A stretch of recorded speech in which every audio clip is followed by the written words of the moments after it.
1 January को नागपुर जिला नियोजन समिति की बैठक है। इस बैठक से जिला परिषद को बड़ी उम्मीद है।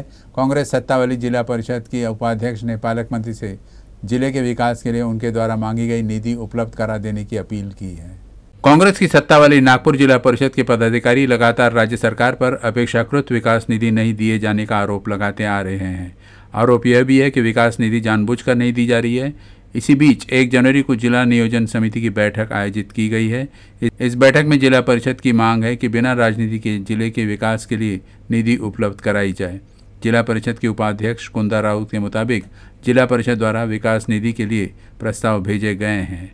उन्होंने उम्मीद जताई कि इस बैठक में पालक मंत्री जिले के विकास के लिए पर्याप्त निधि देंगे।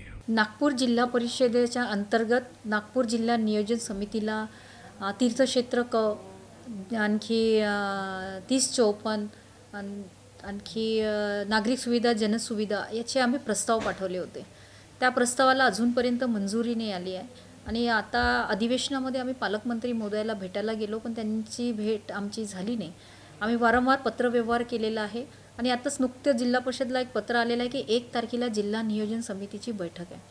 पालकमंत्री महोदय यांना एकच विनंती आहे नागपूर जिल्हा परिषद उपाध्यक्ष म्हणून की जास्तीत जास्त निधी आम्ही जे काही प्रस्ताव आपल्याकडे पाठवलेले आहे आपण त्या प्रस्तावाला जास्तीत जास्त निधी द्यावा, कारण की ग्रामीण भागामध्ये ज्या पद्धतीने विकास व्हायला पाहिजे त्या पद्धतीने विकास होत नाही आहे। नागपूर जिल्हा परिषदेचा शेष फंड हा 40 कोटी 42 कोटीपर्यंत असते आणि या 42 कोटीमध्ये आम्हाला सगळ्या विभागांना पैसे द्यावे लागत असते।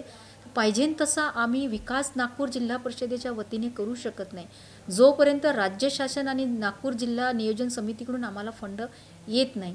मागच्या 1 वर्षापासून जिल्हा परिषदेला जेव्हापासून महाविकास आघाडीची सरकार पडल्यानंतर ही जी गव्हर्नमेंट बसलेली आहे शिंदे साहेबांची, यांच्याकडून नागपूर जिल्हा परिषदला ज्या पद्धतीने विकास कामाला निधी द्यायला पाहिजे तो निधी आम्हाला मिळत नाही आणि म्हणूनच ग्रामीण भागाचा विकास हा नागपूर जिल्हा परिषदच्या माध्यमातून करू शकत नाही आहे। बरेचसे रस्ते खराब आहे, पूल खराब आहे, अतिवृष्टीमध्ये बऱ्याचशा पुलांची आणि रस्त्याची अवस्था इतकी खराब झालेली आहे, तो सुद्धा प्रस्ताव आम्ही त्यांना पाठवलेला आहे। 1 तारखेला पालकमंत्री महोदय देवेंद्र फडणवीस साहेब यांना मी नागपूर जिल्हा परिषद उपाध्यक्ष म्हणून विनंती करते की नागपूर जिल्हा परिषदेने जेवढेही प्रस्ताव पाठवले आहेत त्या प्रस्तावाला जास्तीत जास्त निधी द्यावा आणि ग्रामीण भागाच्या जनतेला न्याय द्यावा, हीच एक विनंती।